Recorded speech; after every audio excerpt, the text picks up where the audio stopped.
ನಮಸ್ಕಾರ. ಸಿಬಿಎಸ್ ವಾರ್ತೆಗಳಿಗೆ ಸ್ವಾಗತ. ವಾರ್ತೆಗಳ ವಿವರ.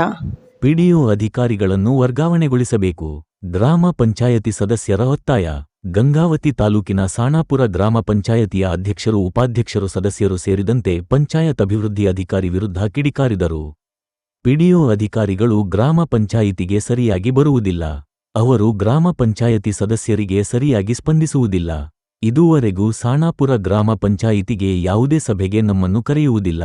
ಪಿಡಿಒ ಅಧಿಕಾರಿಗಳು ತಾವೇ ತಮಗೆ ಮನ ಬಂದಂತೆ ನಡೆದುಕೊಳ್ಳುತ್ತಾರೆ. ಗ್ರಾಮದ ಬಗ್ಗೆ ಕಾಳಜಿ ಇಲ್ಲ. ಜೊತೆಗೆ ಗ್ರಾಮದ ಸಮಸ್ಯೆಗಳಾದ ಕುಡಿಯುವ ನೀರು, ಚರಂಡಿ ರಸ್ತೆ ಹಾಗೂ ಸ್ವಚ್ಛತೆ ಬಗ್ಗೆ ಇದುವರೆಗೂ ಒಂದು ಸಭೆ ಕರೆದಿಲ್ಲ ಎಂದು ಗ್ರಾಮ ಪಂಚಾಯತಿಯ ಸದಸ್ಯರು ಕಿಡಿಕಾರಿದರು.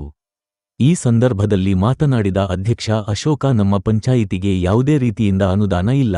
ಪಿಡಿಒ ಅಧಿಕಾರಿಗಳು ತಮ್ಮ ಜವಾಬ್ದಾರಿಯನ್ನು ಮರೆತಿದ್ದಾರೆ. ಅವರು ಸರಿಯಾದ ಸಮಯಕ್ಕೆ ಆಫೀಸಿಗೆ ಬರುವುದಿಲ್ಲ. ಇಂತಹ ಅಧಿಕಾರಿಗಳು ನಮ್ಮ ಪಂಚಾಯಿತಿಗೆ ಬರುವುದು ಬೇಡ. ಅವರನ್ನು ವರ್ಗಾವಣೆ ಮಾಡಲು ಮೇಲಾಧಿಕಾರಿಗಳಿಗೆ ಮನವಿ ಮಾಡಿಕೊಳ್ಳುತ್ತೇವೆ ಎಂದು ಹೇಳಿದರು. 200 ಸದಸ್ಯರಾದ ಶೇರ್ ಖಾನ್ ಮಾತನಾಡಿ, ನಮಗೆ ಇಂಥ ಪಿಡಿಒ ಅಧಿಕಾರಿಗಳು ಅವಶ್ಯಕತೆ ಇಲ್ಲ. ನಮ್ಮ ಗ್ರಾಮ ಪಂಚಾಯಿತಿಗೆ ಶ್ರಮವಹಿಸಿ ಕೆಲಸ ಮಾಡುವ ಅಧಿಕಾರಿಗಳು ಬೇಕು. ಇವರು ಬರುವುದು ಹೋಗೋದು ಯಾರಿಗೂ ಗೊತ್ತಾಗುವುದಿಲ್ಲ. ತಾಲೂಕು ಪಂಚಾಯಿತಿ ಇಒ ಅವರು ನಮ್ಮ ಗ್ರಾಮ ಪಂಚಾಯಿತಿ ಕಡೆ ಗಮನಹರಿಸುವುದಿಲ್ಲ. ಈಗಿರುವ ಪಿಡಿಒ ತಕ್ಷಣದಿಂದಲೇ ವರ್ಗಾವಣೆಗೊಳಿಸಬೇಕೆಂದು ಮಾಧ್ಯಮದವರಿಗೆ ತಿಳಿಸಿದರು. ಈ ಸಂದರ್ಭದಲ್ಲಿ ಅಧ್ಯಕ್ಷರಾದ ಅಶೋಕ್, ಉಪಾಧ್ಯಕ್ಷರಾದ ಸಂತೋಷಮ್ಮ, ಸದಸ್ಯರಾದ ಶೇರ್ ಖಾನ್, ಕೆ ನಾಗೇಶ, ರಘು ವರ್ಮಾ ಸೇರಿದಂತೆ ಇನ್ನೂ ಅನೇಕ ಸದಸ್ಯರಿದ್ದರು. ಮೇಡಮ್ ಅವರು ಭಾಳಷ್ಟು ಭ್ರಷ್ಟಾಚಾರ ಮಾಡ್ತಾ ಇದ್ದಾರೆ ಅಂತೇಳಿ ಎಲ್ಲ ಸುದ್ದಿ ಜನಸಾಮಾನ್ಯರೆಲ್ಲ ಕಂಪ್ಲೇಂಟ್ ಮಾಡ್ತಾ ಇದ್ದಾರೆ. ಅಧ್ಯಕ್ಷರಿಗೆ, ಉಪಾಧ್ಯಕ್ಷರಿಗೆ ಮತ್ತು ವಾರ್ಡ್ ಮೆಂಬರ್ಸ್ಗೆಲ್ಲ ಇನ್ಫಾರ್ಮ್ ಮಾಡ್ತಾ ಇದ್ದಾರೆ. ಯಾವುದೇ ಕೆಲಸ ಆಗ್ತಾಯಿಲ್ಲ. ಅವ್ರು ಬಂದು 1 ವರ್ಷ ಆಗಿದೆ. ಎಲ್ಲಿ ನೋಡಿದರೆ ಭ್ರಷ್ಟಾಚಾರ, ಎಲ್ಲಿ ನೋಡಿದರೆ 50,000 ಲಕ್ಷ ಗಟ್ಟಲೆ ವಸೂಲು ಮಾಡ್ತಾ ಇದ್ದಾರೆ ಅಂತೇಳಿ ಎಲ್ಲ ಇನ್ಫಾರ್ಮೇಷನ್ ಬಂದಿದೆ. ಆಮೇಲೆ ಎಲ್ಲ ಕಡೆ ನೀರಿನ ಸಮಸ್ಯೆ ಇದೆ. ಆಮೇಲೆ ಸಣ್ಣ ಪುಟ್ಟ ರೈತರು ಕೂಡ ಭಾಳ ಅನ್ಯಾಯ ಮಾಡುವಂಥ ಪರಿಸ್ಥಿತಿ ಇಲ್ಲಿದೆ. ಯಾಕಂದರೆ ಇಲ್ಲಿರೋದು ಮ್ಯಾಕ್ಸಿಮಮ್ 70 to 80% SC ಜನ ಇದ್ದಾರೆ, ಮೈನಾರಿಟಿ ಜನ ಇದ್ದಾರೆ, ಬಡವರು ಇದ್ದಾರೆ. ಅಂಥವ್ರಿಗೆ ನ್ಯಾಯ ಒದಗಿಸಬೇಕು ಸರ್ಕಾರದಿಂದ. ಇವರು ಬಂದು 1 ವರ್ಷ ಆಯಿತು, ಯಾವುದೇ ಥರ ಕೆಲಸ ಆಗ್ತಾ ಇರಲಿಲ್ಲ. 15 ಕೆಫ್ಸಿ ಆಗಿರಲಿ, ನರೇಗಾ ವರ್ಕ್ ಆಗಿರಲಿ, ಯಾವುದೇ ಮಟ್ಟದಲ್ಲಿ ಸಣ್ಣ ಪುಟ್ಟ ಕೆಲಸಗಳು ಆಗ್ತಾಯಿಲ್ಲ. ಹಾಗಾಗಿ ಜನರು ಭಾಳಷ್ಟು ನೊಂದ್ಕೊಂಡಿದ್ದಾರೆ. ಇವತ್ತಿನ ದಿನ ಡೈಲಿ ಅವರು ಪಂಚಾಯತಿಗೆ ಬಂದರೆ ಯಾವುದೇ ವಿಷಯ ಕೇಳಿದ್ರು ಕೂಡ ಇವರು ಸರಿಯಾಗಿ ರೆಸ್ಪಾನ್ಸ್ ಮಾಡ್ತಾ ಇಲ್ಲ. ತಾವೇ ಸರ್ವಾಧಿಕಾರಿ ಅಂತೇಳಿ ತಿಳ್ಕೊಂಡು ಕೆಲಸ ಮಾಡ್ತವಂಥ ಪರಿಸ್ಥಿತಿ ಇದೆ. ಇದು ನಮ್ಮದು ಟೂರಿಸ್ಟ್ ಏರಿಯಾ. ಸಣ್ಣ ಪುಟ್ಟ ಜನರು ಹಣ್ಣು ಹಂಪಲುಗಳು ಮಾಡ್ಕೊಂತ ರೋಡ್ ಬಗಲಲ್ಲಿ ಕೆಲಸ ಮಾಡುವಂಥ ಪರಿಸ್ಥಿತಿ ಇದೆ ಇವತ್ತಿನ ದಿನ. ಅಂಥವ್ರು ಕೂಡ ಸಹಕಾರ ಇಲ್ಲ. ಭಾಳಷ್ಟು ಜನ ಬಡವರಿಗೆ ಅನ್ಯಾಯ ಆಗ್ತಾಯಿದೆ. ಅದಕ್ಕೆ ಸತತವಾಗಿ ನಾವು 2-3 ತಿಂಗಳಲ್ಲಿ ಅವರಿಗೆ ಭಾಳಷ್ಟು ರಿಕ್ವೆಸ್ಟ್ ಮಾಡ್ಕೊಂಡಿದ್ದೀವಿ. ಆದರೆ ಅವ್ರು ಕೇಳ್ತಾ ಇಲ್ಲ. ಅವರೊಂದು ಬೇಜವಾಬ್ದಾರಿ. ಒಂದು ಅಧ್ಯಕ್ಷರಂದರೆ, ಒಂದು ಉಪಾಧ್ಯಕ್ಷರಂದರೆ, ಒಂದು ವಾರ್ಡ್ ಮೆಂಬರಲ್ಲ ಅಂದರೆ ಯಾವುದೇ ಲೆಕ್ಕನೇ ಇಲ್ಲ. ಅವರೇ ಸರ್ವಾಧಿಕಾರಿ ಅನ್ನೋ ಲೆಕ್ಕದಲ್ಲಿ ಕೆಲಸ ಮಾಡುವಂಥ ಪರಿಸ್ಥಿತಿ ಇವತ್ತಿನ ದಿನ ಇದೆ. ತುಂಬ ಧನ್ಯವಾದ. ಮಾಡುವಂಥ ಕೆಲಸ ನಮಗೆ ಯಾವುದೇ ಬಾಡಿ ಮೀಟಿಂಗ್ ಮಾಡಿ ಯಾವುದೇ ಒಂದು ನಿರ್ಣಯ ತಗೋಬೇಕು. ಅವರೇ ಸ್ವಂತ ನಿರ್ಣಯಗಳನ್ನು ತಗೊಂಡ ಪರಿಸ್ಥಿತಿ ಇವತ್ತಿನ ದಿನ. ಓನಾಗಿ ನಿರ್ಣಯ ತಗೊಂಡು ಪಂಚಾಯತಿಯಲ್ಲಿ ಕೆಲಸ ಮಾಡಿರುವಂಥದ್ದು ಕೂಡ ಎಲ್ಲರ ಗಮನಕ್ಕಿದೆ. ಎಲ್ಲ ಅವರೇ ಸೈನ್ ಮಾಡ್ಕೊಂಡ್ಬಿಟ್ಟು ಅವರೇ ಇದು ಮಾಡಿ, ನಾವೇನಂದರೆ ಒಂದು ಅಧ್ಯಕ್ಷ ಸ್ಥಾನದಲ್ಲಿ, ಉಪಾಧ್ಯಕ್ಷ ಸ್ಥಾನದಲ್ಲಿ ಇರೋರು ನಾವೇನಂದರೆ ಊರಿನ ಡೆವಲಪ್ಮೆಂಟ್ ಸಲುವಾಗಿ ನಾವು ಹೋರಾಟ ಮಾಡ್ತಾ ಇದ್ದೀವಿ. ಇವಾಗ ಲಾಸ್ಟ್ 4 ವರ್ಷದಿಂದ ಒಳ್ಳೆಯ ಕೆಲಸಗಳನ್ನು ಮಾಡ್ಕೊಂಡು ಬಂದಿದ್ದೀವಿ. ಪ್ರವಾಸೋದ್ಯಮ ಡೆವಲಪ್ ಮಾಡ್ಬೇಕಂತೇಳಿ ಊರಿನಲ್ಲಿ ಎಲ್ಲರಿಗೂ ಕೂಡ ಹೆಲ್ಪ್ ಮಾಡಿದ್ದೀವಿ. ಆಮೇಲೆ 9th 10th ಸ್ಕೂಲು ಕೂಡ ಇರಲಿಲ್ಲ, ಅದನ್ನು ತಂದಿದ್ದೀವಿ. ನಮ್ಮ ವಾರ್ಡ್ ಮೆಂಬರ್ಗಳು, ನಾವು ಅಧ್ಯಕ್ಷರು, ಉಪಾಧ್ಯಕ್ಷರೆಲ್ಲ ಸೇರಿ ಇಂಥ ಒಳ್ಳೆ ಕಾರ್ಯಕ್ರಮಗಳು ನಡೆಯುವಂಥ ಟೈಮಲ್ಲಿ ಇನ್ನೂ 1 ವರ್ಷ ಇದೆ. ಈ ಟೈಮಲ್ಲಿ ಇವರೆಲ್ಲ ಈ ಥರ ಮಾಡೋದ್ರಿಂದ ನಮಗೆ ಒಳ್ಳೆಯ ಒಂದು ಕೆಟ್ಟ ಹೆಸರು ಅಂತ ಬರುವಂಥ ಸ್ಥಿತಿಗತಿ ಇವತ್ತು ಕಾಣ್ತಾ ಇದೆ. ಈಗ PDO ಅವ್ರು ನಿಮ್ಗೆ ಉತ್ತೇಜನ ಕೊಡ್ತಲ್ಲ, ಮುಂಚೆ ಹೆಂಗಿದೆ? ಅವರು ಚೆನ್ನಾಗಿದೆ. ಇದಕ್ಕೆ ಮುಂಚೆ PDO ಬಸವರಾಜ್ ಸರ್ ಇದ್ದರು. ಅವರು 4 ವರ್ಷದ ಪೀರಿಯಡಲ್ಲಿ ಭಾಳಷ್ಟು ಕೆಲಸಗಳಾಗಿದ್ದಾವೆ. ಬಸ್ ಸ್ಟ್ಯಾಂಡ್ ಒಂದು ಕೆಲಸ ಮಾಡಿದ್ದೀವಿ. ಆಮೇಲೆ ಸಣ್ಣ ಪುಟ್ಟ ಕೆಲಸಗಳು ಮಾಡಿದ್ದೀವಿ. ಭಾಳಷ್ಟು ನೀರಿನ ಟ್ಯಾಂಕ್ಗಳು ನಿರ್ಮಾಣ ಮಾಡಿದ್ದೀವಿ. CC ರಸ್ತೆಗಳು ನಿರ್ಮಾಣ ಮಾಡಿದ್ದೀವಿ. ಭಾಳಷ್ಟು ಕೆಲಸಗಳಾಗಿದ್ದಾವೆ. ಬಟ್ ಇವರು ವಸಲ ಮೇಡಮ್ ಬಂದ ಮೇಲೆ ಯಾವುದೇ ಥರ ಕೆಲಸಗಳಾಗ್ತಾ ಇಲ್ಲ. ಯಾಕಂದರೆ ಪ್ರೀವಿಯಸ್ ಅವರು ಒಡ್ರೆಟ್ಟೆಯಲ್ಲಿ ಕೆಲಸ ಮಾಡಿರ್ಬೋದು, ಶ್ರೀರಾಮನಗರದಲ್ಲಿ ಕೆಲಸ ಆಗಿರ್ಬೋದು. ಅಲ್ಲಿ ಕೂಡ ನಾವು ಒಂದು ಮಾಹಿತಿಯನ್ನು ತೊಗೊಂಡಾಗ ಅಲ್ಲಿ ಕೂಡ ಜನಸಾಮಾನ್ಯರಿಗೆ ಯಾವುದೇ ಥರ ಮಾಹಿತಿ ಕೊಳ್ಳಾರದಕ್ಕೆ ಇವತ್ತಿನ ದಿನ ನಮ್ಮ ಮುಂದೆ ಕೂಡ ಇದೇ ಪರಿಸ್ಥಿತಿ ಇದೆ. ಜನರೆಲ್ಲ ಬೇಜವಾಬ್ದಾರಿಯಾಗಿ ಭಾಳಷ್ಟು ನೊಂದ್ಕೊಂಡಿದ್ದಾರೆ ಜನರು ಇವತ್ತಿನ ದಿನ. ಯಾಕಂದರೆ ಇವತ್ತು ಉಪಾಧ್ಯಕ್ಷರಾಗಲಿ, ಅಧ್ಯಕ್ಷರಾಗಿರಲಿ, ಈ ವಾರ್ಡ್ ಮೆಂಬರ್ಗಳಾಗಲಿ ಭಾಳಷ್ಟು ಕೆಲಸಗಳು, ಸೇವೆ ಕಾರ್ಯಕ್ರಮಗಳು ಮಾಡುವಂಥ ಟೈಮಲ್ಲಿ ಇವರು ಈ ಥರ ಮಾಡೋದ್ರಿಂದ ನಮಗೆ ಭಾಳಷ್ಟು ಬೇಜಾರಾಗಿದೆ ಅನ್ನೋ ಒಂದು ಮಾತು ನಾವು ಹೇಳಲಿಕ್ಕೆ ಇಷ್ಟಪಡ್ತಾ ಇದ್ದೀವಿ ಪಂಚಾಯತಿಗೆ.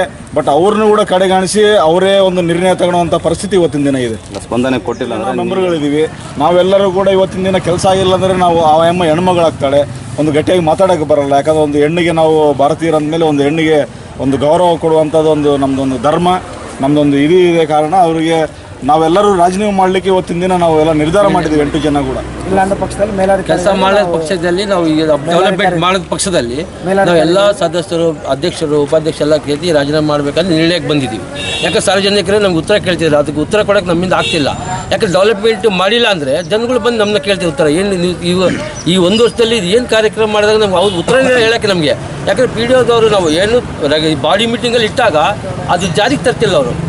ಬರ್ತಾ ಒಂದು ಸಾರಿ ಏನಂದರೆ ಈಗ ಕೆಲವು ನೀರು ಸಮಸ್ಯೆ ಇದೆ. ನೀರು ಸಮಸ್ಯೆ ನಾವು ಹೇಳಿದ್ವಿ, ನೀರು ಸಮಸ್ಯೆ ಭಾಳ ಇದೆ. ಇದು ಪ್ಲ್ಯಾನ್ ಮಾಡಬೇಕು. ಇದು ನೋಡಿ ಇಷ್ಟೆಲ್ಲ ಇದು ಅನುದಾನ ಇದು ಕರವಸ್ಥೆಯಲ್ಲಿ ಅನುದಾನ ನೀಡೋದಕ್ಕೆ ಇದು ಜಾರಿಗೆ ತರಬೇಕು. ಕೆಲವು ವಾರ್ಡ್ಗಳಲ್ಲಿ ನೀರು ಬರ್ತಿಲ್ಲ. ಅದಕ್ಕೆ ನಾವು ಪ್ಲ್ಯಾನ್ ಮಾಡಬೇಕಂದ್ರೆ ಪ್ರತಿ ತಿಂಗಳ ಬಾಡಿ ಮೀಟಿಂಗಲ್ಲಿ ಮುಂದಕ್ಕೆ ನೋಡೋಣ, ಮುಂದೆ ಅದೇ ಥರ ತಳ್ಕೊಂಡು ಬರ್ತಿದ್ದಾರೆ. ಮಾತ್ರ ಡೆವಲಪ್ಮೆಂಟ್ ಬೆಳಗ್ಗೆ ಸಾರ್ವಜನಿಕರು ಕೆಲಸಕ್ಕೆ ಹೋಗ್ತಾರೆ. ಬೆಳಗ್ಗೆ ನೀರು ಬೆಳಗ್ಗೆಯಿಂದ 7ರಿಂದ 6 ಗಂಟೆಗೆ ಬಿಡಬೇಕು, ಸಾಯಂಕಾಲ ಟೈಮ್ ಬಿಡಬೇಕಂತ ನಿರ್ಣಯ ಜನಗಳು ಕೇಳ್ತಿದ್ದಾರೆ. ಯಾವುದೇ ನೀರು ಬಿಡೋಕ್ಕೆ ನಮ್ಗೆ ಇನ್ನೂ ಆಗ್ತಿಲ್ಲ. ಯಾಕಂದರೆ ನಮಗೆ ಲೈನ್ ಕರೆಕ್ಟಾಗಿ ಜಾರಿಗೆ ತರಬೇಕು, ಪೈಪ್ಲೈನ್ ಕೊಡಬೇಕು. ಸರ್ ನಮ್ಮ ಕರ್ತವ್ಯ ಜನಸಂಖ್ಯೆಗೆ ಅನುಕೂಲ ಮಾಡಿಕೊಡ್ಬೇಕು ನಮ್ಮ ಕರ್ತವ್ಯ. ಅದಕ್ಕಾಗಿ ಸರ್ ಯಾವುದೇ ಕಾರಣಕ್ಕೆ ಇವರು ಪ್ರತಿ ಸಾರಿ ಹೇಳಿದಾಗೆಲ್ಲ ಮುಂದಕ್ಕೆ ಜಾರಿ ತಳಿ ಅಲ್ಲಿ ಮೀಟಿಂಗ್ ಇದೆ, ಇಲ್ಲಿ ಮೀಟಿಂಗ್ ಇದೆ, ನಮಗೆ ಆ ಮೀಟಿಂಗ್ ಇದೆ, ಅಲ್ಲಿ ಹೋಗ್ತಿದ್ವಿ, ನೆಕ್ಸ್ಟ್ ಮಂತ್ ನೋಡೋಣ. ಅದು ಬರೀ ಇದೇ ಹೇಳ್ಕೊಂತ ಬರ್ತಿದ್ರೆ ಮಾತ್ರ ಸಾರ್ವಜನಿಕ ಸೌಲಭ್ಯ ಕೊಡೋಕ್ಕೆ ನಮ್ಮಿಂದ ಆಗ್ತಿಲ್ಲ. ಇಲ್ಲಿ ಕಡೆ ಸಾರ್ವಜನಿಕರ ಮನೆ ಹತ್ರ ಬಂದು ನೀವು 1 ವರ್ಷದಲ್ಲಿ ಏನು ಡೆವಲಪ್ಮೆಂಟ್ ಮಾಡ್ತೀವಿ, ಇಷ್ಟು ವರ್ಷ ಇದ್ದರೆ ಏನು ಡೆವಲಪ್ಮೆಂಟ್ ಮಾಡ್ತೀರಾ ಅಂತ ಕೇಳಿದಾಗ ಈಗ ನಾವು ಪಂಚಾಯತ್ ಇದ್ದೇನು ಬಿಟ್ಟೇನು ಅದಕ್ಕೆ ಎಲ್ಲ ಕಲ್ತು ಕೆಲಸಗಳು ಅಲ್ಲಿದ್ದಾಗ ಈಗ ನಮಗೆ ಆಡಳಿತ ಪಕ್ಷದ ಅವ್ರ ಅಧಿಕಾರಿ ಇದ್ದರೆ ಮಾತ್ರ ಡೆವಲಪ್ಮೆಂಟ್ ಮಾಡೋಕ್ಕಾಗುತ್ತೆ. ಅವರೇ ಅದಕ್ಕೆ ಅಧಿಕಾರಕ್ಕೆ ನಾವು ಜಾರಿ ತಂದು ಮಾಡಿಲ್ಲ ಅಂದರೆ ನಾವು ಮುಂದೆ ಏನು ಕಾರ್ಯಕ್ರಮ ಮಾಡೋಕ್ಕಾಗತ್ತೆ, ಉತ್ತರ ಏನು ಕೊಡೋಕ್ಕಾಗತ್ತೆ? ಅದಕ್ಕಾಗಿ ನಾವು ಎಲ್ಲ ನಿರ್ಣಯ ಡೆವಲಪ್ಮೆಂಟ್ ಮಾಡೋಂಗಿದ್ರೆ ಇರೋಣ, ಇಲ್ಲ ಅಂದರೆ ರಾಜೀನಾಮೆ ಕೊಡಬೇಕಿನ್ನ. ನಾವೆಲ್ಲ ಸೇರಿಬಿಟ್ಟು ಅದೇ ಹೇಳಿದ್ವಿ, ಡೆವಲಪ್ಮೆಂಟ್ ಮಾಡಿ ಅಂದರೆ ರಾಜೀನಾಮೆ ಕೊಡೋಣ. ಈಗ ಉತ್ತರ ಹೇಳೋಕ್ಕಾಗಲ್ಲ ನಮಗೆ. ಎಷ್ಟು ದಿನ ಅಂತ ಉತ್ತರ ಹೇಳೋಕ್ಕಾಗುತ್ತೆ? ಒಂದು ಸೌಲಭ್ಯ ಕೆಲಸ ನೀರಿಲ್ಲ ಅಂದರೆ ಪ್ರತಿಯೊಬ್ಬರು ಕೆಲಸ. ಯಾವುದೇ ವಾರ್ಡ್ ಮೆಂಬರ್ ಬಂದರೂ ಕೂಡ ಸರಿಯಾಗಿ ಸ್ಪಂದನೆ ಮಾಡ್ತಾ ಇಲ್ಲ ವತ್ಸಲಾ ಮೇಡಮ್ ಅವರು. ಯಾಕಂದರೆ ಕೇವಲ ಅಧ್ಯಕ್ಷರು ಉಪಾಧ್ಯಕ್ಷರು ಅಷ್ಟೇ ಅಲ್ಲ, ವಾರ್ಡ್ ಮೆಂಬರ್ಗಳು ಕೂಡ ಇರ್ತಾರೆ, ಜನಪ್ರತಿನಿಧಿಗಳು ಇದಾಗಿದ್ದಾರೆ. ಇದೇ ನಮ್ಮ ವೈಸ್ ಪ್ರೆಸಿಡೆಂಟ್ ಅವ್ರಿಗೆ ಸರಿಯಾಗಿ ರೆಸ್ಪಾನ್ಸ್ ಮಾಡ್ತಾ ಇಲ್ಲ. ಯಾಕಂದರೆ ಹೈಯೆಸ್ಟ್ ವೋಟ್ ಬ್ಯಾಂಕಿಂಗಿಂದ ಗೆದ್ದಿರೋರು. ಯಾಕಂದರೆ ಏನೇ ಸಮಸ್ಯೆ ಬಂದರೂ ಪಿ ಡಿ ಅವ್ರಿಗೆ ಫೋನ್ ಮಾಡಲ್ಲ. ಯಾಕಂದರೆ ಹೆಣ್ಮಗಳಾಗ್ತಾಳೆ, 7-8 ಗಂಟೆ ಮೇಲೆ ಅವರಿಗೆ ಫೋನ್ ಮಾಡೋಕ್ಕಾಗಲ್ಲ. ಪ್ರತಿಯೊಬ್ಬರು ಕೂಡ ವೈಸ್ ಪ್ರೆಸಿಡೆಂಟ್ ಅವರು ವಾರ್ಡ್ ಮೆಂಬರ್ನ ಕೇಳುವಂಥ ಪರಿಸ್ಥಿತಿ ಇಲ್ಲಿ ಇರುತ್ತೆ. ಏನೇ ಸಮಸ್ಯೆ ಬಂದರೂ ಜನರು ಏನು ಕೇಳ್ತಾರೆ, ಇಲ್ಲಿ ವಾರ್ಡ್ ಮೆಂಬರ್ಗಳು ಕೇಳ್ತಾರೆ, ಪಿ ಡಿ ಅವರು ಕೇಳಲ್ಲ. ಪಿ ಡಿ ಒ ಅವ್ರದ್ದು ಏನು ಕೆಲಸ ಇರುತ್ತೆ ಅಂದರೆ ನಮಗೆ ಒಂದು ನಮ್ಮ ಟೀಮಿಗೆ ಏನಂದರೆ ನೀವು ಒಂದು ಗೈಡೆನ್ಸ್ ಮಾಡುವಂಥದ್ದು ಅಷ್ಟೇ. ಸರ್ವಾಧಿಕಾರಿ ಅವರು ಆಗಲ್ಲ. ಇವಾಗ ಪಂಚಾಯತಿಗೆ ಏನಂದರೆ ಪ್ರೆಸಿಡೆಂಟು ವೈಸ್ ಪ್ರೆಸಿಡೆಂಟು ಬಾಡಿನೇ ಎಲ್ಲ ಸರ್ವಾಧಿಕಾರಿ ಅನ್ನೋ ಒಂದು ಮಾತು ನಾನು ಹೇಳೋಕ್ಕೆ ಇಷ್ಟಪಡ್ತೀನಿ. ಯಾಕಂದರೆ ಸಮಸ್ಯೆಗಳು ಪರಿಷ್ಕಾರ ಮಾಡುವಂಥದ್ರಲ್ಲಿ ನಿಟ್ಟಿನಲ್ಲಿ ಅವರೇ ಇರ್ತಾರೆ. ಪಿ ಡಿ ಒ ಅವರೇನಿರ್ತಾರೆ, ಅವರು ಗೈಡೆನ್ಸ್ ಮಾಡುವಂಥ ಪರಿಸ್ಥಿತಿ. ಬಟ್ ಅವರು ಏನಾಗ್ತಿದ್ದಾರೆ, ಇಲ್ಲಿ ನಾನೇ ಈ ಅಧ್ಯಕ್ಷರು ಕೂಡ ಏನಿರಲ್ಲ, ಉಪಾಧ್ಯಕ್ಷರು ಏನಿಲ್ಲ, ವಾರ್ಡ್ ಮೆಂಬರ್ಗಳು ಕೂಡ ಏನಿಲ್ಲ, ನಾನೇ ಅನ್ನೋ ಒಂದು ಅಹಂಕಾರ ಅನ್ಬೋದು, ಈಗೋ ಅನ್ಬೋದು. ಅದು ಆ ನಿಟ್ಟಲ್ಲಿ ಹೇಳ್ಬೋದು. 1 ವರ್ಷ ಇದೆ ಸರ್. ನಾವೇನು ಅಂದ್ಕೊಂಡಿದ್ದೀವಿ, ಈ ವರ್ಷದಲ್ಲಿ ರಿಕ್ವೆಸ್ಟ್ ಮಾಡ್ಕೊಂಡಿದ್ದೀವಿ ಮೇಡಮ್. ಯಾಕಂದರೆ ಇಲ್ಲಿ ಬಡ ಜನ ಇದ್ದಾರೆ, SC/ST ಜನಗಳಿದ್ದಾರೆ, ದೀನ ದಲಿತರಿದ್ದಾರೆ, ಇವರಿಗೆಲ್ಲ ಸಹ ಮಾಡೋಂಥ ಪರಿಸ್ಥಿತಿ. ಯಾಕಂದರೆ ಅವ್ರು ನಮ್ಮ ಕಡೆ ಬಂದ ತಕ್ಷಣ ಇವರು ಕೆಲಸ ಮಾಡಿಲ್ಲ ಅಂದಾಗೆ ಅವರು ನಮ್ಮ ಮೇಲೇ ಒಂದು ಕೆಟ್ಟ ಪ್ರಭಾವ ಬರುತ್ತೆ. ನೋಡು, ಈ ಥರ ಅಧ್ಯಕ್ಷರಾಗಿದ್ದರು, ಉಪಾಧ್ಯಕ್ಷರಾಗಿದ್ದರು, ವಾರ್ಡ್ ಮೆಂಬರ್ಗಳು ಯಾವುದು ಕೆಲಸ ಮಾಡ್ತಾಯಿಲ್ಲ. ಯಾಕಂದರೆ ಅವರು ಇದೆಲ್ಲ ಚೈನ್ ಲಿಂಕ್ ಅಪ್ ಇರುತ್ತೆ. ಹಂಗಾಗಿ ಜನರಲ್ಲಿ ಕೂಡ ಒಂದು 6 ತಿಂಗಳಿಂದ ಭಾಳಷ್ಟು ಬೇಜಾರಾಗಿದ್ದಾರೆ. ನಮಗೆ ಆದಷ್ಟು ಇಒ ಮೇಡಮ್ ಅವರು, CO ಸರ್ ಅವರು ಈ DC ಗಮನಕ್ಕೆ ಹೋದ್ರಿ, ಇದು ಮೇಲಿನ ಅಧಿಕಾರಿಗಳಿಗೆ ತಿಳಿಸಿದರೆ ಈ ಅಟ್ಲೀಸ್ಟ್ ಈ 1 ವರ್ಷದಲ್ಲಿ ಕೆಲಸ ಅವರು, ಯಾಕಂದರೆ ಇವು ಆಲ್ರೆಡಿ ರಿಕ್ವೆಸ್ಟ್ ಮಾಡ್ಕೊಂಡು ಕೆಲಸ ಮಾಡುವಂಥ ಪರಿಸ್ಥಿತಿಯಲ್ಲಿ ಅವರು ಇಲ್ಲ ಅನ್ನಿಸ್ ಕಾಣುತ್ತೆ. ನಮಗೆ ತಕ್ಷಣ ಬೇರೆ ಪಿ ಡಿ ಒ ಅವ್ರನ್ನ ಇಲ್ಲಿ ವರ್ಗಾವಣೆ ಮಾಡಿಕೊಟ್ರೆ ಭಾಳಷ್ಟು ಚೆನ್ನಾಗಿರುತ್ತೆ ಅನ್ನೋ ಒಂದು ಮಾತು ನಾನು ಹೇಳೋಕ್ಕೆ ಬಯಸ್ತೀನಿ. ನಮ್ಮ ಸಣ್ಣಪುರ ಗ್ರಾಮದಲ್ಲಿ ಪಿ ಡಿ ಒ ಆಗಿ ನಮ್ಮ ವತ್ಸಲಾ ಮೇಡಮ್ ಅವರು ಸುಮಾರು 1 ವರ್ಷದಿಂದ ಅವರು ಕಾರ್ಯನಿರ್ವಹಿಸ್ತಿದ್ದಾರೆ. ಅವರ ಒಂದು ಕಾರ್ಯವೈಖರಿ ಯಾವ ಥರ ಇರ್ತಕ್ಕಂದರೆ ನೋಡೋಕ್ಕೆ ಭಾಳ ಸೆನ್ಸಿಟಿವ್ ಆಗಿ ಕಾಣ್ತಾರೆ. ಬಟ್ ಆದರೆ ಅವರ ಮಾತುಗಳು, ಆಮೇಲೆ ಅವರ ನಡತೆ ಯಾವ ಥರ ಇರ್ತಕ್ಕಂದರೆ ನಾನೇ ಸರ್ವಾಧಿಕಾರಿ, ನಾನೇನು ಮಾಡಿದ್ರು ನಡೆಯುತ್ತೆ, ನನಗೆ ಬಿಟ್ಟು ನಾನು ಹೇಳಿದ್ದು ನೀವು ಕೇಳಬೇಕು, ನೀವು ಹೇಳಿದ್ದು ನಾನು ಕೇಳೋಂಗಿಲ್ಲ ಅನ್ನೋ ಒಂದು ಆರೋಪ ಅವರು ಜನರ ಮೇಲೆ ಮಾಡ್ತಿದ್ದಾರೆ. ಆಮೇಲೆ ನಾನು ಸದಸ್ಯರಿಗೆ ಅಧ್ಯಕ್ಷರಿಗೆ ಉಪಾಧ್ಯಕ್ಷರಿಗೆ ಇವರು ಕೂಡ ಕೇಳಿದಾಗ ಅವ್ರಿಗೂ ಅದೇ ಥರ ಪ್ರತಿಕ್ರಿಯೆ ನೀಡಿರೋದು ಅಂತಂದೇಳಿ ಅವರ ಸಮಕ್ಷದಲ್ಲಿ ನಾನೀಗ ತಿಳಿಸ್ತಾ ಇದ್ದೀನಿ. ನಮ್ಮ ಗ್ರಾಮದಲ್ಲಿ ಮುಖ್ಯವಾಗಿ ನೀರಿಂದು ಭಾಳ ತೊಂದರೆ ಇದೆ. ಆಮೇಲೆ ಅಲ್ಲಲ್ಲಿ ರಸ್ತೆಗಳು ತುಂಬ ಹಾಳಾಗಿದ್ದಾವೆ. ಆಮೇಲೆ ಅದ್ರ ಬಗ್ಗೆ ನಾವು ಕೇಳಕ್ಕೆ ಹೋದರೆ ಮೇಡಮ್ ಅವರು ಸರಿಯಾಗಿ ಸಮಯಕ್ಕೆ ಬರೋದಿಲ್ಲ. ಅವರಿಗೆ ಬಂದು ನಾವು ಒಳಗಡೆ ಇದ್ದಿರ್ತಕ್ಕಂಥ ಸ್ಟಾಫ್ಗೆ ಕೇಳಿದ್ರೆ ಇಲ್ಲ ಮೇಡಮ್ ಅವರು ಇಒ ಮೀಟಿಂಗ್ನಲ್ಲಿದ್ದಾರೆ, CO ಮೀಟಿಂಗ್ನಲ್ಲಿದ್ದಾರೆ, ಇಲ್ಲಾಂತಂದರೆ ಜಿಲ್ಲಾ ಪಂಚಾಯತ್ ಮೀಟಿಂಗ್ನಲ್ಲಿದ್ದಾರೆ, ತಾಲೂಕ್ ಪಂಚಾಯತ್ ಮೀಟಿಂಗ್ನಲ್ಲಿದ್ದಾರೆ ಅಂತ ಈ ಥರ ಮೀಟಿಂಗ್ನಲ್ಲೇ ಅವರು ಕಳೆದು ಬಿಡ್ತಾರೆ. ಒಂದು ವಾರದಲ್ಲಿ ಕೇವಲ ಒಂದೇ ದಿನ 2 ದಿನ ಬರ್ತಾರೆ. ಆ 2 ದಿನ ತುಂಬ ಜನ ಸಾರ್ವಜನಿಕರೆಲ್ಲ ಅಹವಾಲು ಕೇಳ್ಕೊಂಡು ಅವ್ರು ಬಂದಿರ್ತಾರೆ. ಅವ್ರದ್ದು ಮುಗಿಯೋಷ್ಟರಲ್ಲಿ ನಾವು ಏನು ಕೇಳ್ಬೇಕನ್ನೋದು ಅಲ್ಲಿಗೆ ಟೈಮ್ ಮುಗೀತು ಅಂತಂದೇಳಿ ಮತ್ತೆ 3 ರಿಂದ 4 ಗಂಟೆಗೆ ಬಸ್ ಹತ್ತಿ ಓಡೋಗ್ಬಿಡ್ತಾರೆ. ಕೇಳಿದರೆ ಇಲ್ಲ ಸರ್ ನಾವು ಹಿಂಗಿದ್ದೀವಿ ಹಂಗಿದ್ದೀವಿ ನಮ್ಗೆ ಆರಾಮಿಲ್ಲ ಅಂತ ಈ ಥರ ನೆಪಗಳು ಹಾಕಿ ಇವತ್ತಿನ ದಿವಸ ನಮ್ಮ ಗ್ರಾಮದಲ್ಲಿ ಯಾವುದೇ ರೀತಿ ಅಭಿವೃದ್ಧಿ ಕಾರ್ಯಗಳನ್ನು ಮಾಡೋದಕ್ಕೆ ಅವರು ಅವಕಾಶ ನೀಡ್ತಾ ಇಲ್ಲ. ದಯವಿಟ್ಟು ಯಾವುದೇ ಡಾಕ್ಯುಮೆಂಟೇಷನ್ ಆಯಿತು, ಯಾವುದೇ ಪೇಪರ್ಗಳಾಯಿತು ಅವುಗಳನ್ನೆಲ್ಲ ತೆಗೆದು ಕಸದ ಬುಟ್ಟಿಗೆ ಹಾಕುವಷ್ಟು ರೇಂಜಿಗೆ ಅವರು ಬಂದಿದ್ದಾರೆ. ದಯಮಾಡಿ ಇದ್ರ ಬಗ್ಗೆ ಗಮನ ಹರಿಸಬೇಕು. ನಮಗೆ ಒಂದು ಒಳ್ಳೆಯ ಆಡಳಿತ ಬೇಕು.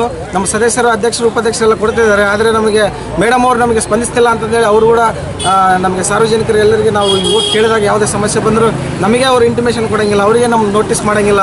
ತಾವೇ ಅಧಿಕಾರ ದುರುಪಯೋಗ ಪಡಿಸ್ತಿದ್ದಾರೆ ಅನ್ನೋದೊಂದು ಆರೋಪ ಅವರು ನಮಗೆ ಹೇಳ್ತಾ ಇದ್ದಾರೆ. ಅದಕ್ಕಾಗಿ ನಾವೇನು ಮಾಡಬೇಕು ನಮಗೆ ಅರ್ಥ ಆಗ್ತಿಲ್ಲ. ದಯಮಾಡಿ ಇದಕ್ಕೆ ಒಂದು ಸೊಲ್ಯೂಷನ್ ನೀವು ಮೇಲಧಿಕಾರಿಗಳಿಗೆ ತಗೋಬೇಕು. ನಮಗೆ ಒಂದು ಒಳ್ಳೆಯ PDO ಅವ್ರನ್ನ ಆಯಿತು, ನಮಗೆ ಒಂದು ಒಳ್ಳೆಯ ಆಡಳಿತವನ್ನು ಕೊಡಬೇಕಾಗಿ ತಮ್ಮಲ್ಲಿ ವಿನಂತಿ ಮಾಡ್ಕೊತೀವಿ. ಚರಂಡಿ ಆಗಲಿ, ಕೆಲವು ಚರಂಡಿಗಳು ಇಲ್ಲೇ ಇಲ್ಲ, ಸೊಳ್ಳೆ ಗಿಳ್ಳೆ ಎಲ್ಲ ಬರ್ತಾವೆ. ಹೇಳ್ತೀವಿ ಈ ಕಿರಿಯೋಜನಲ್ಲಿ ಇಡ್ರಿ ಅಂದರೆ ಅವರೇ ಕಿರಿಯೋಜನೆ ಅವರೇ ರೆಡಿ ಮಾಡ್ತಿದ್ದಾರೆ. ಕಿರಿಯೋಜನೆಗಳು ಅವ್ರು ನಮ್ಗೆ ಗೊತ್ತಿಲ್ಲಾರ್ದಂಗೆ ಅವರೇ ನಿರ್ಣಯ ಮಾಡಿ ಅವರೇ ಜಾರಿಗೆ ತರ್ತಾರೆ. ಬಟ್ ವಾರ್ಡಲ್ಲಿ ಏನು ಪ್ರಾಬ್ಲಮ್ ಆಗಿದೆ ನಮಗೆ ಗೊತ್ತಿರುತ್ತೆ. ಸಾರ್ವಜನಿಕ ಬಂದಾಗ ಅದು ಕಿರಿಯೋಜನೆ ರೆಡಿ ಮಾಡಿ ಅಂದಾಗ ತನ್ನ ನಿರ್ಣಯ ತಾವೇ ಮಾಡ್ತಿದ್ದಾರೆ. ಮತ್ತು ನಾವು ಏನು ಉತ್ತರ ಹೇಳಿ ಅದಕ್ಕೆ ಜನಗಳಿಗೆ ಜಾರಿಗೆ ಹೆಂಗೆ ತರಲಿ ನಾವು? ಕೆಲವು ವಿದ್ಯುತ್ತದ ಕಂಬಗಳಿಲ್ಲ ಕೆಲವು ವಾರ್ಡ್ಗಳಲ್ಲಿ, ಅಲ್ಲಿ ಹಾವು ಉಪಾರಿ ಎಲ್ಲ ಬರ್ತಿದ್ದಾವೆ. ಅವ್ರು ಹೇಳ್ತಾರೆ ವಿದ್ಯುತ್ ಲೈನ್ ಹಾಕಿ. KB ಕಡೆಯಿಂದ 1.5 ಲಕ್ಷ ಸ್ಯಾಂಕ್ಷನ್ ಆಗಿದೆ MLA ಫಂಡಲ್ಲಿ ಆಗಿದಾಗ. ಇದುವರೆಗೆ 1 ವರ್ಷ ಆಯಿತು. ಅವ್ರು ಹೇಳ್ತಿದ್ದೆ ವಾಲ್ ಕಟ್ಟಬೇಕು, ಕೆಲವು ಕಲ್ಲು ಬಂಡಿಗಳಿದೆ ವಾಲ್ ಕಟ್ಟಬೇಕು, ಅವ್ರಿಗೆ ಜಾರಿ ತರ್ತೀವಿ, ಇಷ್ಟ ಅನುದಾನ ಆಗುತ್ತೆ, ಇದು ಬಿಡಿಗಡಿ ಮಾಡಿ ಕಡಿಲ್ಲ, ಇದು ಆಗಲ್ಲ, ಇದೇ ಥರ ತಳ್ಕೊಂಡು ಬರ್ತಾರೆ. ಇದುವರೆಗೆ 1 ವರ್ಷ ಆಯ್ತು. ಇದು 1,60,000 ಸ್ಯಾಂಕ್ಷನ್ ಆಗಿ KBಯಿಂದ ಪೋಲ್ಗಳು ಬಂದಿದ್ದಾವೆ. ಅದು ಪೋಲ್ಗಳು ಹಾಕಿ ನಮ್ಮ ಹತ್ರ ಈ ಪಂಚಾಯತ್ಗೆ ಬಿಡುಗಡೆ ಆಗ್ತಿಲ್ಲ. ಅವ್ರಿಗೆ ಏನು ಡೆವಲಪ್ಮೆಂಟ್ ಮಾಡೋಕ್ಕಾಗುತ್ತೆ? ಈಗ ಶಾಸಕರು ಹೇಳ್ತಾರೆ, ಶಾಸಕರು ಏನು ಅಭಿವೃದ್ಧಿ ಪಡಿಸ್ತಾರೆ? ನಾವು ಪಂಚಾಯತ್ ಕಡೆಯಿಂದ ನಾವು ಅಭಿವೃದ್ಧಿ ಮಾಡಿದಾಗ ನಮ್ಮ ಪಂಚಾಯತ್ ವ್ಯಾಪ್ತಿಗೆ ಏನು ಮಾಡಿದಾವೋ ಅದು ಮಾತ್ರ ನಮಗೆ ಆಗ್ತಿಲ್ಲ. ಅಲ್ಲಿ ಶಾಸಕರಿಂದ ಅಲ್ಲಿ ಬಂದಿದ್ದು ಇದುವರೆಗೆ ನಮ್ಮ ಪಂಚಾಯತ್ ವ್ಯಾಪ್ತಿಯಲ್ಲಿ ಯಾವುದೇ ಹಣಕಾಸು ಬಂದಿಲ್ಲ. ಪಂಚಾಯತ್ಗೆ ಆಗಲಿ MLA ಫಂಡಿಂದ ಆಗಲಿ ಬಂದಿಲ್ಲ. ಡೆವಲಪ್ಮೆಂಟು ಪಂಚಾಯತ್ ಕಡೆಯಿಂದ ಇಷ್ಟು ಈಗ MLA ಅವರು ಬಂದಾಗಿಂದ ಎಲೆಕ್ಷನ್ ಆಗಿಂದ ಈ ಸಣಾಪುರ ವ್ಯಾಪ್ತಿಗೆ ಬರೋದು ಯಾವುದೇ MLA ಕಡೆಯಿಂದ ಯಾವುದೇ ವರ್ಕ್ ಆಗಿಲ್ಲ. ಇದು ಮಾತ್ರ ಯಾಕಂದರೆ ನಾವು ವಿದ್ಯುತ್ತಲ್ಲ, ಇದಕ್ಕಿಂತ ಯಾಕಂದರೆ ಅವರು ವಿದ್ಯುತ್ ಅವ್ರ ವಿದ್ಯುತ್ತದಲ್ಲೇ 1,60,000 ಸ್ಯಾಂಕ್ಷನ್ ಆಗಿತ್ತು. ಕೆಲವು ಇದರಲ್ಲಿ CC ರೋಡ್ ಸ್ಯಾಂಕ್ಷನ್ ಆಗಿದ್ದಾವೆ. ಕೆಲವು ಇದರಲ್ಲಿ ಅವ್ರ ಫಂಡಲ್ಲೇ ಕೆಲವು ಅನುದಾನ ಆಗಿದೆ ನಮಗೆ ಸಣ್ಣಪುರ. ಬಟ್ ಇವ್ರು ಏನು ಮೇಲೆ ಬಂದಾಗ ಅನುದಾನ ಯಾವುದು ಸಣ್ಣಪುರಿಗೆ ಇದುವರೆಗೆ MLA ಫಂಡ್ ಯಾವುದು ಬಂದಿಲ್ಲ, ಯಾವುದು ಕಾಮಗಾರಿ ಆಗಿಲ್ಲ. ಈಗ KKRB ಅನುದಾನ ಯಾವುದು ಬಂದಿಲ್ಲ. ಈಗ ಮೇಡಮ್ ಅವ್ರ ಬಗ್ಗೆ ಏನು ಹೇಳ್ತೀರಿ? ಅದೇ ಮೇಡಮ್ ಅವ್ರಿಗೆ ನಮಗೆ ಬಂದಿಸ್ತಿಲ್ಲ ಸರಿಯಾಗಿ. ಕಾರ್ಯಕ್ರಮ ನಾವು ಯಾವುದೇ ಜಾರಿಗೆ ತಂದರೆ ಅವರು ಲಾಗು ಮಾಡ್ತಿಲ್ಲ. ಬಟ್ ನಾವು ಹೇಳಿದ ಕೆಲಸಗಳು ಯಾವುದೇ ಸಾರ್ವಜನಿಕರು ನಮ್ಗೆ ಹೇಳಿದ ಮೇಲೆ PDO ಮುಂದೆ ಇಡಬೇಕಾಗುತ್ತೆ. ಅವ್ರ ಅಧಿಕಾರ ಅಂದಮೇಲೆ ಅವ್ರು ಜಾರಿಗೆ ತಂದ ಮೇಲೆ ಇಟ್ಟ ಮೇಲೆ ಕೂಡ ಅವರು ಅದೇ ಥರ ನೆಗ್ಲೆಕ್ಟ್ ಮಾಡ್ಕೊಂಡು ಹೋಗ್ತಾರೆ. ನಾವು ಏನು ಉತ್ತರ ಹೇಳಬೇಕು? ಅವ್ರು 1 ದಿವಸ ಬರ್ತಾರೆ, 4 ದಿವಸ ಹೇಳ್ತಾರೆ ನಾವು EO ಮೀಟಿಂಗಲ್ಲಿ ಇದ್ದೀವಿ, CO ಮೀಟಿಂಗ್ ಇದು. ಮತ್ತು EO ಮೀಟಿಂಗ್ CDO ಮೀಟಿಂಗಲ್ಲಿ ಇದ್ದಾಗ ನಮ್ಗೆ ಇನ್ಫಾರ್ಮೇ ಇಲ್ಲ ಎಲ್ಲಿದ್ದಾರೆ ಅಂತ ಕೇಳಿದಾಗಲೇ ಮೀಟಿಂಗಲ್ಲಿ ಇದ್ದೀರ ಅಂತ ಹೇಳ್ತಾರೆ. ಮಧ್ಯಾಹ್ನ ಬರ್ತಾರೆ, ಮಧ್ಯಾಹ್ನ ಹೋಗ್ತಾರೆ. ಸಾಯಂಕಾಲ ಕೇಳಿದ್ರೆ ನಾವು EO ಮೀಟಿಂಗಲ್ಲಿ VC ನಡ್ತೀವಿ ಅಂತ ಹೇಳ್ತಾರೆ. ನಮ್ಗೆ ಗಮನಕ್ಕೆ ಇಲ್ಲ ಅನ್ನೋದು ಅವ್ರು ಇಲ್ಲ ಅಂದಾಗ ನಾವು ಏನು ಕಾರ್ಯಕ್ರಮ ಮಾಡಬೇಕು? PDO ಅವರು ಸರಿಯಾಗಿ ಬರ್ತಿಲ್ಲ. ಕಾಮಗಾರಿ ಯಾವುದೇ ಜಾರಿಗೆ ತರ್ತಿಲ್ಲ. ಹಂಗಾಗಿ ನಮ್ಗೆ ಸಮಸ್ಯೆ ಆಗಿಬಿಟ್ಟಿದೆ. ನಾವು ಉತ್ತರ ಹೇಳೋಕೆ ಆಗ್ತಿಲ್ಲ ಜನಗಳಿಗೆ. ಅದಕ್ಕೆ ನಾವೆಲ್ಲ ಸೇರಿಬಿಟ್ಟು ಈಗ ಜನಗಳ ಉತ್ತರ ರಾಜೀನಾಮೆ ಕೊಡಬೇಕಂತ ನಿರ್ಣಯಕ್ಕೆ ತಂದಿದ್ದೀವಿ. ನಾವು ಕೆಲಸ ನೀವು ಎಷ್ಟು ಜನ ಇದ್ದೀರಿ ಮೆಂಬರ್? 8 ಜನ ಮೆಂಬರ್ ಇದ್ದೀವಿ. ಸಾಮೂಹಿಕ ರಾಜೀನಾಮೆ ಕೊಡ್ತಾರೆ? ಸಾಮೂಹಿಕ ರಾಜೀನಾಮೆ ಎಲ್ಲ ಮಾತಾಡಿದ್ದೀವಿ. ಕೆಲಸಗಳಾಗಿಲ್ಲ ಅಂದರೆ ಈಗ ಜನಗಳು ಉತ್ತರ ಆಗ್ತಿಲ್ಲ. ಸಾರ್ವಜನಿಕ ನಿರ್ಣಯ ಮಾತಾಡಿಬಿಟ್ಟೆ ನಿರ್ಣಯಕ್ಕೆ ಬಂದಿದ್ದೀವಿ ನಾವು. ಒಂದು ವೇಳೆ ನಿರ್ಧಾರ ಅವ್ರು ತಗೊಂಡು ನಿಮಗೆ ಏನಾದರೂ ಜಿಲ್ಲಾ ಪಂಚಾಯತ್ ಅವ್ರು ಮಾತಾಡಿಸಿ ರಾಜೀನಾಮೆ ಅಲ್ಲ, ನಮ್ಮ ಕೆಲಸಗಳು ಮುಖ್ಯ ಆಗಬೇಕು. ನಮ್ಮ ಕೆಲಸಗಳು ಮಾಡಿ ಸೌಲಭ್ಯ ಮಾಡಿಕೊಟ್ರೆ ನಮ್ಮ ಸಾರ್ವಜನಿಕರು ಇದರಿಂದ ನಾವು ಮಾಡಬೇಕಾಗುತ್ತೆ. ಬಟ್ ನಾವು ಕೆಲಸಗಳು ಯಾವ ಮಾಡಿಲ್ಲ ಅಂದರೆ ನಾವು ಏನು ಉತ್ತರ ಹೇಳೋಕ್ಕಾಗುತ್ತೆ? ನಮ್ಗೆ ಅನುಕೂಲ ಆಗಿ PDO ನಮ್ಗೆ ಬೇಕು, ಅನುಕೂಲವಾಗಿ ಡೆವಲಪ್ಮೆಂಟ್ ಮಾಡೋರು ನಮ್ಗೆ PDO ಬೇಕು. ಇಂಥ PDO ಇಟ್ಟರೆ ನಾವು ಯಾವತ್ತೂ ನಾವು ಮುಂದುವರೋಕ್ಕಾಗಲ್ಲ. ಒಟ್ಟಾರೆ ನಿಮ್ದು ಏನಾದರೂ PDO ಅವ್ರು ಇರಬಾರ್ದು. ಯಾಕಂದ್ರೆ ಡೆವಲಪ್ಮೆಂಟ್ ಮಾಡೋ PDO ಅಂದರೆ ಅವು ಇದ್ದರೆ ಏನು ಉಪಯೋಗ? ನಮಗೆ ಡೆವಲಪ್ಮೆಂಟ್ ಮಾಡೋರು ಬೇಕು ನಮಗೆ. ಅದೇ ಅಲ್ಲ EO ಮೇಡಮ್ ಅವ್ರು ಏನು ಬರೋದು? PDO ಮೇಲೆ 1 ದಿವಸ ಇವತ್ತು ಇಷ್ಟು ದಿವಸ ಆಯಿತು. 1 ದಿವಸ ಬಂದು PDO ಅವರು ಒಂದು ನಮ್ಮ ಪಂಚಾಯತ್ ಬಂದೇ ಇಲ್ಲ ಇದುವರೆಗೆ. ನಮ್ಮ ಯಾರೇ ಬಂದು 1 ದಿವಸ ನಮ್ಮ ಯಾವುದೇ ಗಾಡಿ ಮೀಟಿಂಗ್ ತಂದಿಲ್ಲ, ಏನು ತಂದಿಲ್ಲ. ನೀವು ಅವ್ರು ನೋಡಿಲ್ಲ? ನಾವು ನೋಡಿಲ್ಲ. ಅವ್ರು ಯಾರು ನನಗಿಂತ ಕಣ್ಣು ನೋಡಿಲ್ಲ. ಯಾವತ್ತು ಬಂದಿದೆ ನಮ್ಗೆ ಅವ್ರ ಕಣ್ಣಿಗೆ? 1 ದಿವಸ ಬಂದಿದ್ದಾರೆ. ಫೋನ್ 10 ಸಾರಿ ಮಾಡೋದು, ಒಂದು ಫೋನ್ ಒಂದು ವ್ಯಾಪ್ತಿಯಲ್ಲಿ ಬರುವ ನಾನು 2ನೇ ವಾರ್ಡ್ ಸಾನಾಪುರನಲ್ಲಿ ಗ್ರಾಮ ಪಂಚಾಯತ್ ಮೆಂಬರ್ ಇದ್ದೀನಿ. ಇವತ್ತು ನಡೆದ ಘಟನೆ ಏನಂದರೆ, ಎಲ್ಲ ಸಮಸ್ಯೆಗಳು ಬಂದಿದ್ದು 11B ಸರ್ವೆ ನಂಬರ್ 6ನಲ್ಲಿ ಅನಧಿಕೃತ ಕಟ್ಟಡಗಳು ಕಟ್ಟಿದ್ದಾರೆ. ಆಮೇಲೆ ಅವನ್ನ ತೆರವುಗೊಳಿಸೋಕೆ 2 ದಿನ 3 ದಿನ ಟೈಮ್ ಕೊಟ್ಟಿದ್ದರು, ಮತ್ತು 2 ನೋಟಿಸ್ ಕೊಟ್ಟಿದ್ದರು. ಇದು ಮತ್ತೆ ಇನ್ನೂ ಕಾರ್ಯಾಚರಣೆ ಆಗಿಲ್ಲ. ಈಗ ಇವತ್ತು ಏನಂದರೆ ಬೋಟ್ಗಳು ಸಡನ್ಲಾಗಿ ಸೀಸ್ ಮಾಡಿದ್ದಾರೆ. ಅಂದರೆ ಸೀಸ್ ಅಂದರೆ ತೆಪ್ಪೆಗಳನ್ನು ಒಬ್ಬ ಪೊಲೀಸನ್ನು ಕರ್ಕೊಂಬಂದು ಎತ್ಕೊಂಡು ಬಂದಿದ್ದಾರೆ. ಅದನ್ನೆಲ್ಲ ನಮ್ಮ ಗ್ರಾಮ ಪಂಚಾಯತಿಯಲ್ಲಿ ಟರ್ವ್ ಪಾಸ್ ಮಾಡಿ ಒಂದು ಈ ತೆಪ್ಪೆಗಳನ್ನು ಹಾಕೋರು ನೋಟಿಸ್ ಇಶ್ಯೂ ಮಾಡಲಿಕ್ಕೆ ನಮ್ಮ ಗ್ರಾಮ ಪಂಚಾಯತಿ ಗಮನಕ್ಕೆ ನಮ್ಮ ಮೆಂಬರ್ಗಳಿಗೆ ಯಾರನ್ನು ಕುಂದಿರಿಸಿ ಒಂದು ಟರ್ವ್ ಪಾಸ್ ಮಾಡಿ ತೆಪ್ಪೆಗಳನ್ನು ಬಂದ್ ಮಾಡಿ ಅವರಿಗೆ ಎಲ್ಲ ಸಾರ್ವಜನಿಕರಲ್ಲಿ ಭಾಳಷ್ಟು ಕಡುಬಡವರು ಇದ್ದಾರೆ. ಎಲ್ಲ SC ST ವರ್ಗದವರೇ ಭಾಳ ಜನ ಇದ್ದಾರೆ. 90% ನಮ್ಮ ಸಾಣಾಪುರ ಗ್ರಾಮ ಪಂಚಾಯತಿ ವ್ಯಾಪ್ತಿಯಲ್ಲಿ ಅವರೇ ಇದ್ದಾರೆ.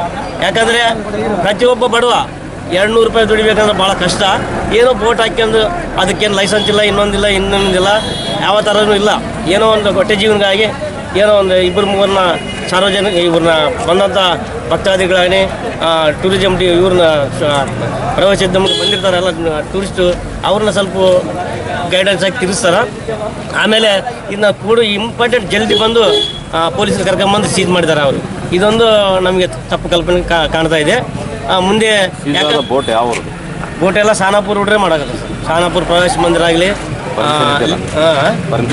ಪರ್ಮಿಷನ್ ಯಾವುದಿಲ್ಲ ಸರ್. ನಾವು ಲೀಗಲಾಗಿ ನಾವು ಈ ತಿಂಗಳದಾಗ ಮಾರ್ಚ್ ಎಂಡಿಂಗ್ ತಗೋಣ ನಾವು ಪರ್ಮಿಷನ್ ಕೊಡೋಕ್ಕಂದ್ರೆ. ಪರ್ಮಿಷನ್ ಅಂದರೆ ಯಾವ ಥರ ಅಂದರೆ ಟೂರಿಸಮ್ ಡಿಪಾರ್ಟ್ಮೆಂಟ್ ಅವರು ಒಂದು ಲೆಟರ್ ಬರೋದು ಐತೆ ಸರ್. ಈಗ ಎಲ್ಲ ಕಡೆ ಪರ್ಮಿಷನ್ ತಂದಿದ್ದಾರೆ, ಬೋಟ್ ಲೈಸೆನ್ಸು ಬೋಟ್ ತಂದಿದ್ದಾರೆ. ಟೆಂಡರ್ ಆಗ್ತದೆ ಸರ್. ಈ ತಿಂಗಳದಾಗ ಟೆಂಡರ್ ಮಾಡ್ಬೇಕಂತ ಇದ್ವಿ. ಆದರೆ ಟೆಂಡರ್ ಮಾಡ್ಬೇಕಂದ್ರೆ ಇವರು ಬೋಟ್ನವ್ರನ್ನ ನಿಂದಿಸ್ಬೇಕಾಯ್ತು. 1 ವರ್ಷ ಸರ್ ಇವ್ರು ಮೇಡಮ್ ಬಂದು 1 ವರ್ಷದಿಂದನೂ ನಿಂದಿಸಿಲ್ಲ. ಸಡನ್ಲಾಗಿ ಇವತ್ತು ಬಂದು ಸೀಸ್ ಮಾಡ್ಕೊಂಡು ಬಂದಿದ್ದಾರೆ ಬೋಟ್ಗಳು. ಸ್ಥಳೀಯರಿಗೆ ಮಾಹಿತಿ ಇಲ್ಲ. ನಮ್ಮ ಒಬ್ಬರಿಗೆ ಕೇಳಿದ್ರೆ ನಾನಿಲ್ಲ, ಎಲ್ಲರೂ ನಮ್ಮ ಅಧ್ಯಕ್ಷರಿಗೆ ಉಪಾಧ್ಯಕ್ಷರಿಗೆ ಗಮನಕ್ಕೆ ತರಬೇಕು. ನೀವು ಮಾಡೋದು ನಮಗೆ ಅಂದರೆ ಇವತ್ತು ತೆಪ್ಪೆಗಳು ಸೀಸ್ ಮಾಡೋದು ಗೊತ್ತಿಲ್ಲ ಸರ್.